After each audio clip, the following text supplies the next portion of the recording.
Captain, we've been sailing the seas for days and we found nothing. Keep searching, man. I know it's out there. Okay, so why are we doing this again? We must find an animated adaptation that will inspire animation fans to watch some live-action blockbuster hits. The Ten Commandments had The Prince of Egypt, the Tim Burton's Batman has the Batman Anime series, and Beetlejuice and Ghostbusters had their own cartoon series. Captain, I see Skull Island. It's straight ahead. That's wonderful. Let me get my telescope. That's not Skull Island. Well, keep in mind, sir, King Kong has been adapted several times. It doesn't hurt that they changed something like this. Good point, but I have a question. Why is there an orchestra of turtles and a bunch of Broadway dancers in animal costumes? Well, maybe you're just hallucinating. I see some dinosaurs, and there were some dinosaurs in a King Kong movie.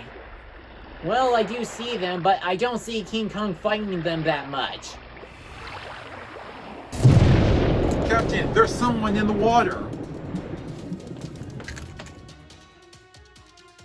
Oh my! Someone give this man a life preserver!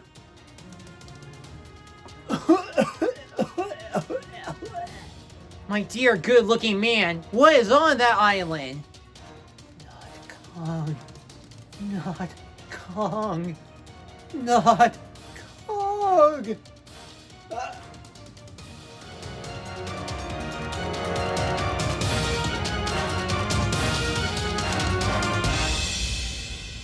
That darn dirty ape. Who in the world never heard of King Kong? We have seen him in many movies, in his own TV shows, or whenever some other shows make references to his moments in film. Or if you're an animation fan, you might recall the 1933's movie's significant use of stop motion whenever the eighth wonder of the world appears or when he fights some dinosaurs. But did you know there was actually an animated King Kong movie? Apparently this is a straight-to-video movie by Warner Brothers made in 1998 and it's supposed to be based on the classic 1933 movie. Welcome to another episode of the Wonder Reviews. Let's take a look at what's behind those dangerous gates. This is the Mighty Kong. To start this review off, I have a question. Am I really watching a King Kong movie? The reason why I ask this because there is something about this movie that seems off. The culprit behind this confusion is the tone of the movie. This is actually an anime movie that wants to be goofy instead of being serious. All the scenarios that the characters go through are pretty silly and ridiculous. It's filled with visual gags, slapstick jokes that are too juvenile for a movie based on a classic film. It doesn't help either that none of them can make a person laugh. I know I haven't addressed the plot yet, but I had to address the goofy tone because King Kong is not supposed to be a comedy. King Kong is supposed to be an adventure with drama, action, and romance. If you don't know the movie, it's about a director, Carl Denham, who sails to Skull Island to make his next big movie with a couple of allies, and they come across some natives and they use the director's actress Anne as a sacrifice to King Kong. He falls in love with Anne while Carl decides to bring the giant ape to New York as an attraction. And of course, mayhem ensues. In the anime movie, it's basically copying the movie note by note minus any surprises or excitement. The worst part about it is actually the third act because it tries to pull the for kids excuse. And oh yeah, spoilers for both of these movies. After King Kong goes on a rampage, he grabs Anne and climbs the Empire State Building, but the airplanes arrive to take him down with an unforgettable line that Beauty killed the Beast. In this movie, he lives in this version, and the people are actually happy about it, despite that he wrecked their city, and then the credits roll. It doesn't even wrap up what happens to him after he's alive, it just stops there. Remember how in the animated Titanic movies, especially the one with the giant octopus, were insulting to the National Historic Event? This movie is really insulting to a classic and influential film. In fact, it's too silly. This feels like it wants to make fun of a King Kong movie than actually be a King Kong movie. This just feels like a slap to the face to the 1933 classic and the message it's trying to convey. It's like the ending to Citizen Kane being like, In conclusion, people, the word rosebud means absolutely nothing. but sir, I found this sled and it has Rosebud written all over it. Hooray, you found my childhood toy! Mr. King, I thought you were dead. Nope. If you want to know why this movie is too goofy to adapt the 1933 movie, it would have to come from the characters. Not only all of them are one-dimensional characters, but they are annoying comic reliefs. First, there's Ricky, a young sailor boy who has no personality, accompanied by a monkey named Chips, who also has no personality. And like this tone, has no point to be in this movie. Anyone can fill their roles and you won't miss them. Another annoying character is Denham's assistant, Roscoe. Throughout the movie, he has a tedious running gag that he's clumsy whenever he tries holding the camera or anything else needed on their adventure. The movie does include characters from the actual King Kong movie, but none of them are developed as their live-action counterparts. Like Carl Denham is the big Hollywood celebrity that dreams big, and is a flip-flopper that doubts on being an actress. And Jack is Anne's love interest, but their chemistry does not factor into this animated movie, even if they use notes from the 1933 classic. The only character that feels like an actual character is King Kong. I mean, the Mighty Kong. They don't actually call him by his real full name in this one. But yeah, he's the only character that didn't change from the original, and he still maintains his monstrous look. If the story or characters don't satisfy me for being a King Kong adaptation, maybe the animation can blind me with some amazement. Well, it's not really effective.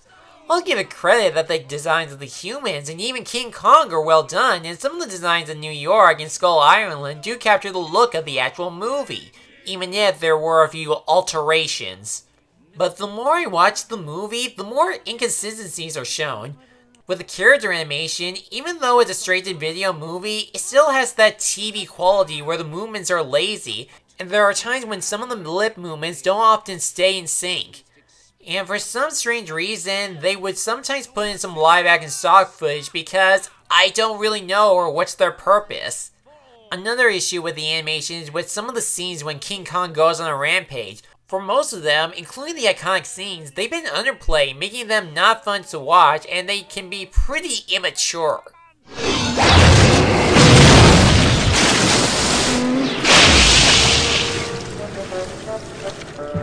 This movie does know the difference between a King Kong movie and a Garbage Pail Kids cartoon, right? And just when you think this movie is so desperate to get an audience, they actually put in songs in this version. Yes, this movie is also a part musical. But here's an interesting fact that everyone remembers from this movie. The songs were actually written by the Sherman Brothers. That's right, the Sherman Brothers. But even the songs they made are off. Don't get me wrong, there were some effort into them, like the performances, music, and they're even catchy. The problem is the direction that this movie wants to go by itself. In songs like Wild Animal Follies and Dolly of Papali, both of their music don't fit the tone of a King Kong movie, and they would add in some random dancing animals. There's also I Known You All My Life, a forgettable love song that's trying to tell you that Anne and Jack are in love. The only song that has any sort of connection to this movie is Lois Lane Hollywood, which I'll admit is a decent catchy song where it talks about the possibilities of working with movies. The songs aren't at the levels of the Titanic's Party Time or the Teen Titans Waffle song, because I'll admit, there were some effort into these songs. I just feel like they could have been reserved for a standalone movie, not a King Kong movie. So yeah, my character was right. This is not King Kong. The Mighty Kong is one of the worst adaptations about the eighth wonder of the world. The plot is too goofy and often insulting to the original, the animation is inconsistent, the characters are unbearable, and the songs, although fine on their own, do not translate well into a King Kong movie. It's safe to say is to just skip this movie. There are plenty of better King Kong adaptations like the original classic, the Peter Jackson version, and Kong Skull Island. However, there is one animated King Kong you should watch instead. It's the Simpsons Treehouse of Horror segment, King Homer. It's not only a funny satire to the classic movie, but it's also a good tribute to it as well. This movie is something what not to do when making a King Kong or satire of it. For that, Cartoon Denham's movie gets a D, and it will be sacrificed to the flames of failure. Captain, get to the radio station, quick! We have just received word that the 1998 infamous animated movie The Mighty Kong is climbing the Empire State Building because it's so desperate to get attention. The military is on a mission to take it down as we speak.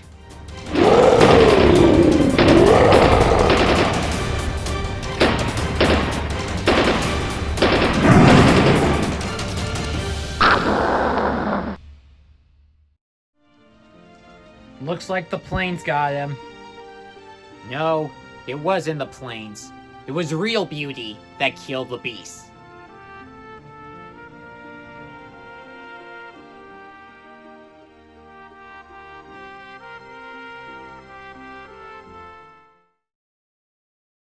Thanks for watching this video. If you enjoyed this, feel free to like, comment, and subscribe me for a new review and other project every week. I'll see you soon.